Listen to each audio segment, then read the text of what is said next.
Video बनवण्याचं खास कारण म्हणजे सोलापूर लोकसभेच्या विषयावर आजचा हा व्हिडिओ बनवण्याचा प्रयत्न करतो आहे। 7 मे रोजी सोलापूर लोकसभेची निवडणूक झाली आणि त्याच्यानंतर 4 तारखेला त्याची मतमोजणी होणार आहे। तर त्याच्या अगोदर सर्वसामान्य नागरिकांना, मतदारांना प्रश्न पडला आहे की नेमका आपला उमेदवार निवडून येणार का? किंवा भाजपचा उमेदवार निवडून येईल का काँग्रेसच्या प्रणितीताई निवडून येतील? या सगळ्यांच्या मनामध्ये प्रश्न निर्माण झालेला आहे आणि सगळ्यांना उत्सुकता लागलेली आहे नेमकं कोण जिंकणार.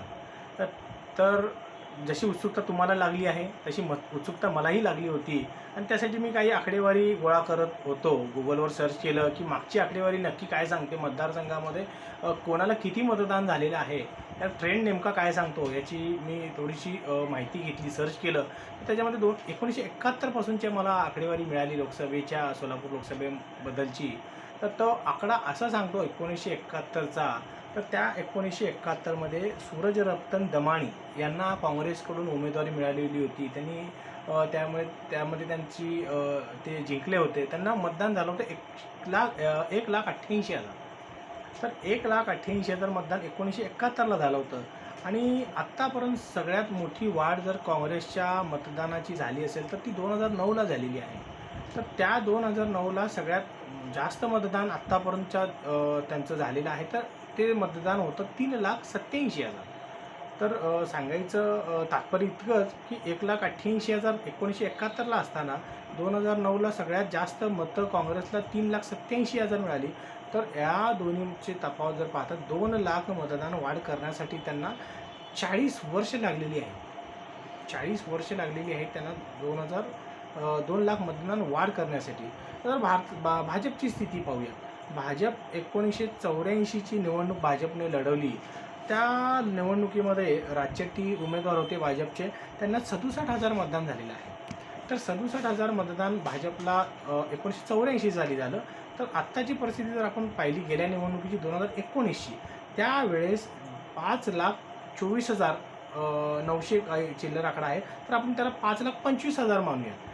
सरासरी इतकं मतदान भाजपला झालेलं आहे. म्हणजे खूप मोठी वाढ भाजपची मतदानमध्ये झालेली आहे.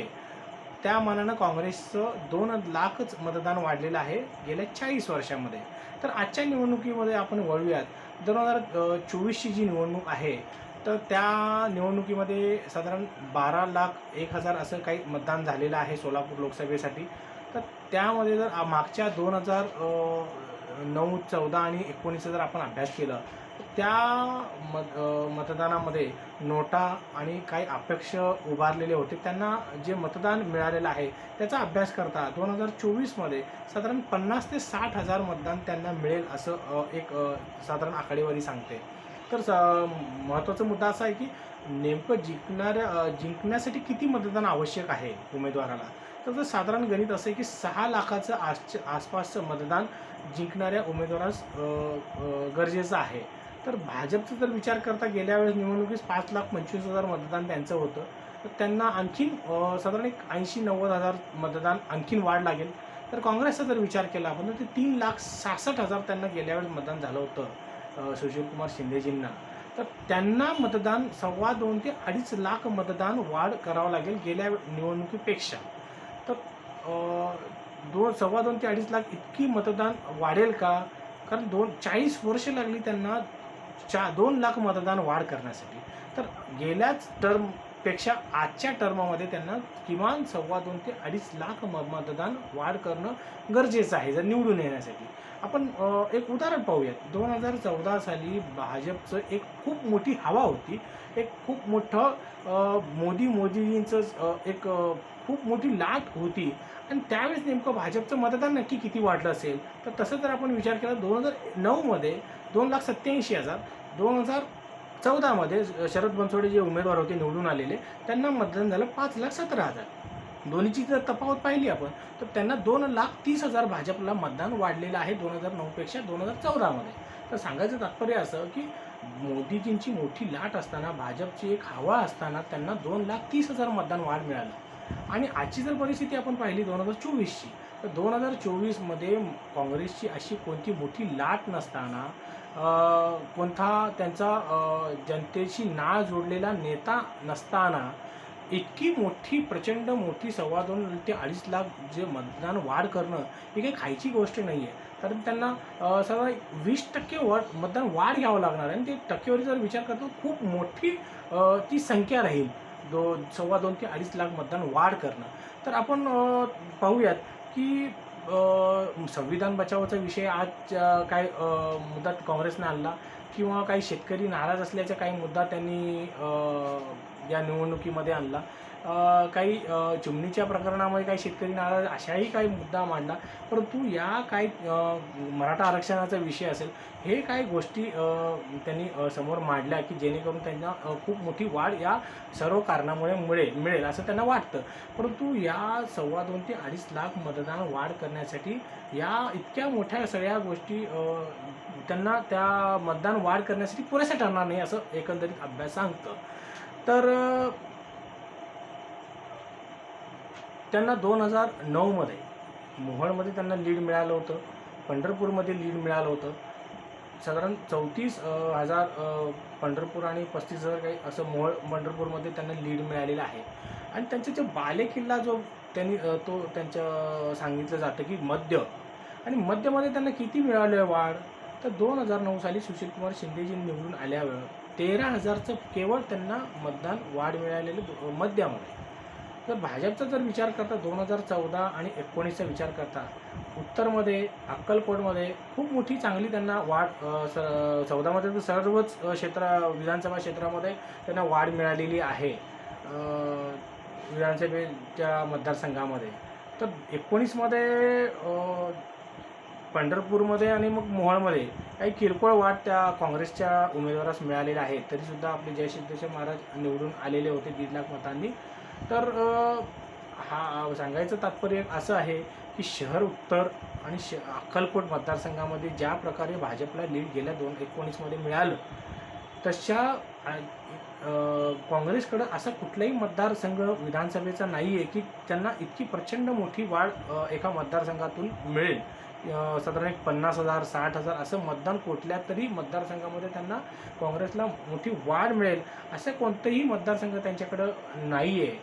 तर 2019मध्ये जी स्थिती होती पंढरपूर आणि मोहोळमध्ये, तर आजची परिस्थिती खूप वेगळी आहे. राजन मालक पाटील असतील, तिथले आमदार स्थानिक आमदार आहेत, त्यांचं युतीमध्ये त्यांचं काम यावेळेस राहिलेलं आहे. तिथे पंढरपूरमध्ये प्रशांतजी परिचारक आहेत भाजपकडून युतीमध्ये, समाधानजी अवताडे आहेत मंगळवेढ्यातील, आणि मग परवा जे अभिजित पाटील ही युतीमध्ये मतदान वाढ करण्यासाठी प्रयत्नशील राहिलेले आहेत.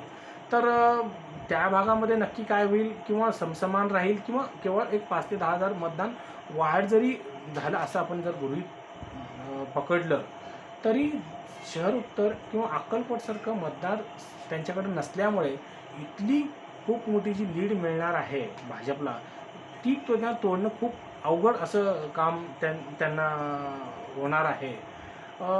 गेल्या वेळेस उत्तरमध्ये भाजपला 63,000 मतदान वाढ मिळालं, अक्कलकोटमध्ये 48,000 मतदान वाढ मिळालं, आणि यावेळेस तर 1,20,000 नवीन मतदान झालेलं आहे गेल्या वर्षीपेक्षा. आणि जर शहर उत्तरचा विचार केला तर 20,000 मतदान आणखीन वाढलेलं आहे गेल्या वेळेस जे होतं त्यापेक्षाही. तर 63,000चं लीड मिळेल, किंवा आणखीन काय वाढ होईल, किंवा 50,000 ते 60,000मध्ये जरी लीड राहिलं, आणि सोलापूर आणि अक्कलकोट शहर उत्तर आणि अक्कलकोट मतदारसंघामध्ये साधारण भाजपला लाखाच्या आसपास जर लीड मिळालं, तर बाकीकडं अगदी खूप टफ फाईट आहे. मध्याचा जर विचार केला, दक्षिणचा जर विचार केला आपण विधानसभा मतदारसंघातला, तर खूप टफ फाईट आहे. त्यांना मध्यमध्येही लीड मिळणं खूप मुश्किल भाजपनं करून ठेवलेली, इतकी तगडी त्यांनी व्यूहरचना त्या मध्यमध्ये लावलेली आहे की जेणेकरून त्यांना तिथून लीड मिळू नये. आणि भाजपला गेल्या मतदानमध्ये तर 30,000 त्यांना लीड मिळालेलंच आहे भाजपला. तर यावेळेस नक्की परिस्थिती काय राहील आपण 4 जूनलाच नक्की कळेल. परंतु या आकडेवारीचा आपण गेल्या 50 वर्षाचा जर आकडेवारीचा विचार केला, तर पूर्णतः काँग्रेस विरोधी हे आकडे दाखवतात. आपण खरं तर सांगायला गेलं तर आपण त्या राजकीय राजकारणामधले तज्ज्ञ आपण नाही आहोत, परंतु आपल्याला काही आकडे समोर दिसतात आणि आकड्यातली तफावत जी दिसते ते मला सगळ्यांना तुम्हाला ध्यानात आणून द्यायची आहे. तर आकडे असे सांगतात की 2 लाख मतदान वाढ करण्यासाठी त्यांना 40 वर्ष लागली आणि त्यांना केवळ 5च वर्षामध्ये अशी काय त्यांनी जादू केली किंवा झाली असेल की त्यांना 2.25 लाख ते 2.5 लाख मतदान वाढ मिळेल. ही काय सोपी गोष्ट नक्कीच नाही आहे. सध्याचं जर वातावरण पाहिला तर आजचा ह्या आकड्याचा ट्रेंड पाहता केवळ भाजपलाच अनुकूल असं वातावरण दिसतं आणि मग बऱ्याच ठिकाणी चर्चा अशी होते की अगदी अटीतटीची लढत आहे. एक 5-25 हजारामध्येच मतदान इकडं तिकडं होईल, उमेदवार कोणीही जिंकून आला तरी. परंतु हा जर आकडेवारी जर पाहिली 40-50 वर्षाची तर हे आकडे काही वेगळंच सांगतात. तर या आकडेवारीप्रमाणे जर आपण विश्वास ठेवलो आपण तर साधारण मला वाटतं की हा आकडा सांगणं योग्य राहील नाही योग्य राहील. शेवटी ज्याचा त्याचा एक अंदाज आहे आणि मग माझ्या अंदाजाप्रमाणे होईलच असं नाही. शेवटी 4 जूनला आपल्याला नक्की चित्र स्पष्ट होईल. परंतु आपण आज अंदाज बांधू शकतो. मी मागे एक वाक्य वाचलं होतं स्वामी विवेकानंदाचं की कोणीही भविष्य सांगू शकत नाही, परंतु एखाद्या गोष्टीचा अंदाज किंवा त्याच्या आकलनशक्तीप्रमाणे काही अंदाज वर्तवू शकतो. त्याच्या अनुभवाप्रमाणे काही अंदाज फक्त केवळ आपण सांगू शकतो. भविष्य कोणीही सांगू शकत नाही, भविष्य कोणाला माहिती होऊ शकत नाही, असं एक ते वाक्य होतं. त्याप्रमाणे आपण अंदाजच बांधू शकतो. तर ह्या आकडेवारीचा जर आपण विचार केला तर साधारण भाजपला चांगली लीड मिळेल. तर आकड्याचा जर विचार केला आपण तर 50,000 ते 1 लाखापर्यंतही हा आकडा जाऊ शकतो कदाचित, ह्या जर आकडेवारीचा विचार केला. आणि मग नक्की चित्र आपल्याला 4 जूनला कळेलच. आणि मग हा आकडेवारीचा ट्रेंड जर पाहता भाजपला एकंदरीत खूप चांगलं वातावरण म्हणा किंवा आकड्याच्या दृष्टिकोनातून आपण जर विचार केला तर भाजपची बाजू खूप चांगली या ठिकाणी दिसून येते. ह्याच काही 2-4 मुद्दे मला तुम्हाला लक्षात आणून द्यायचे आहे की पुन्हा एकदा मी सांगतो की या क्षेत्रातला मी काही तज्ज्ञ नाही आहे. तर मला काही उत्सुकता होती की नक्की कोण जिंकणार. त्यासाठी मीही काही आकडेवारी गोळा केली आणि मग काही दिवसापासून त्या आकडेवारीचा अभ्यास करत असताना काही 2-4 गोष्टी माझ्या लक्षात आल्या तर त्या मी तुमच्यासमोर मांडलेल्या आहेत. बाकी आपण 4 जूनला सर्वजण वाट पाहतोच आहोत. आता काही त्यातले दिवस कमी होत आहेत तर 15 दिवसामध्ये आपल्याला नक्की चित्र स्पष्ट होईल. तोपर्यंत नमस्कार.